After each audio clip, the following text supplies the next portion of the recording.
Hi guys, welcome back to All Things Bipolar Disorder. If you're new to the channel, kindly subscribe so that I don't miss out on any notifications anytime I post any video. And for those who have subscribed, I want to say a very big thank you to you. I'm super grateful for your comments, your likes, sharing the videos. I'm so grateful. Today on the channel, we are going to be talking about triggers of bipolar disorder.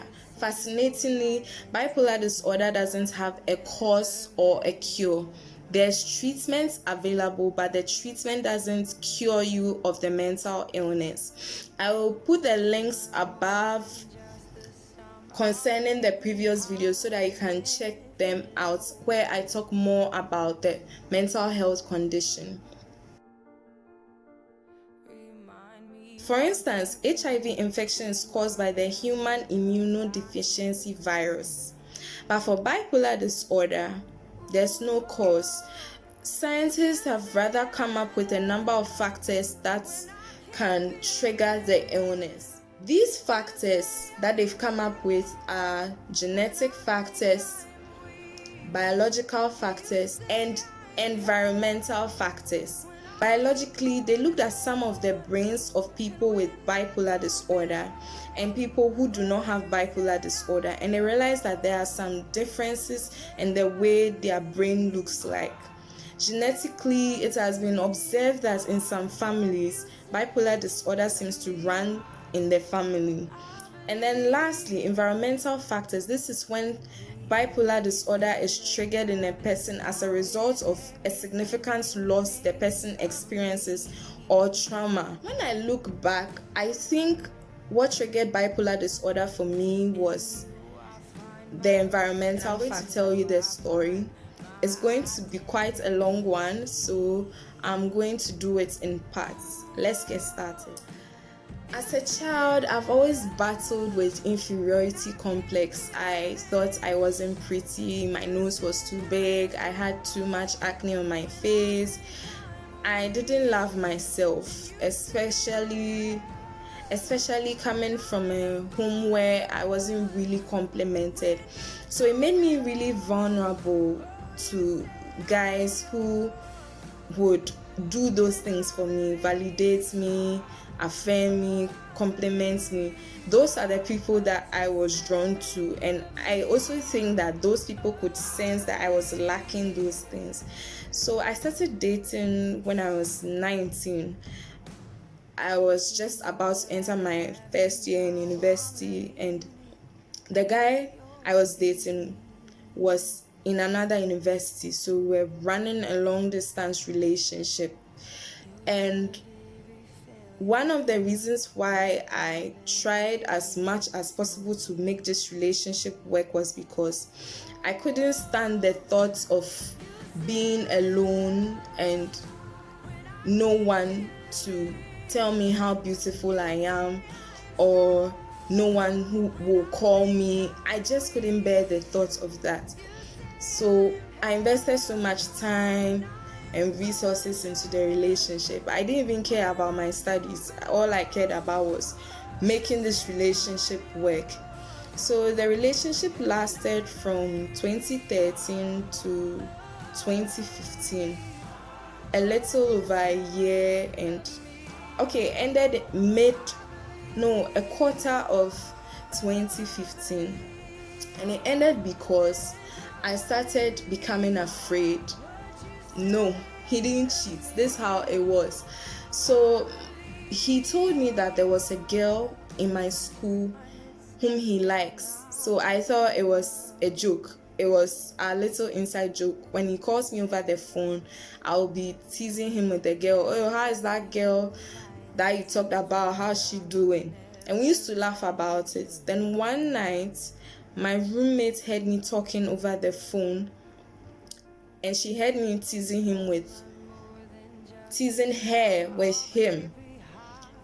And when I ended the call, she told me that I shouldn't be doing that because it's dangerous. I'm actually pushing him to the girl.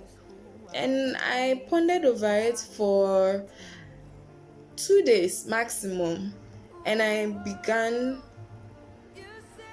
to get scared because I started thinking about it. What if he wakes up one morning and says he doesn't want me anymore? That means I'm really going to suffer. The impact and the damage that will have on me will be very severe as compared to me breaking up with him. That's how I thought in my mind. So I called him and I told him that I think we should end the relationship. I haven't forgotten how I said it. I think I said, I think we should break up. No, I don't think I said it like that. I think I said, I think we should break up. I didn't really give a reason. And he also didn't ask me what reason or on what grounds am I leaving the relationship for. I think he said he was crying or he was hurt about what I said, but if that is what I want, then let's end the relationship. So 2 days later, I don't know why things happened to me after 2 days. I realized no one was calling my phone. I was all alone, nobody to talk to, no one to text. And I called him back and I said, I think I made a mistake. We should get back together. And he reminded me of something he used to tell me, that he doesn't take prodigal girls. What I mean is, when a girl breaks up with him or he breaks up with a girl, he doesn't date the person again. If we are done, we are done. It's over. We are like, it's over. No second bus, no second round, no nothing. It's over, it's over. So I thought, oh, the way we were good together, we loved each other, like he should give me another chance.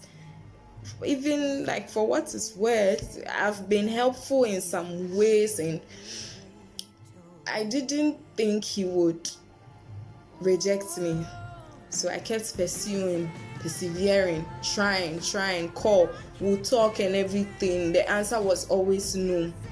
And it began to eat me up in a sense that now I could stay in my bed and not do anything but just reflect and feel guilty about what had happened. I felt bad about the fact that I took an irrational and a rash decision. I didn't run it by anybody and I allowed my fears to paralyze me, to want to make me go and make this mistake. So I blame myself. Now when I look back, I know it was depression because I wasn't doing much. I would stay in bed and I realized there was something wrong with me. So I tried to change my location. I moved in with my friend. I thought maybe it would help, but there was so much going on in my mind. I was putting my brain under a lot of stress. You know, the thing with mental health is that your mental health is like a piece of paper. Let me demonstrate. So your mental health is like a piece of paper. When you worry, you are anxious, you are so insecure, you are like stressing yourself out. This what, like all those things, it's a way of like putting your brain under a lot of stress. So when you keep doing that, at the end of the day, your mental health gets crumpled. Like it's not so neat and great again. Now you feel weird and funny, and that's when maybe you need medication or you need to see a therapist to feel better. Well, I began to resent my roommate. I hated her. Like every time I looked at her, she was a reminder of, oh, I should never have listened to you. Even though you didn't tell me to go and break up with him, I never saw anything wrong with anything. You just drew my mind to something and now I'm in trouble. So there was this time I woke up and there was a misunderstanding in the room and I insulted her. I rose my voice.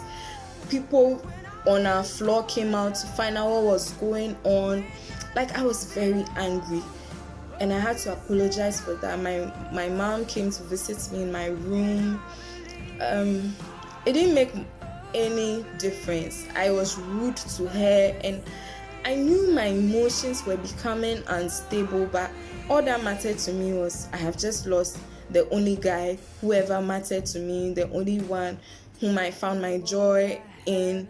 Now how am I going to live my life? Like I felt like my life was over. I didn't love myself, so it took someone loving me to feel complete. But now I know that I do not have to look for my completion in a human being. It's God whom I have to look for my wholeness, my completion from. And so I will continue the story next week, or maybe a couple of days from now. So stay tuned and thank you for watching.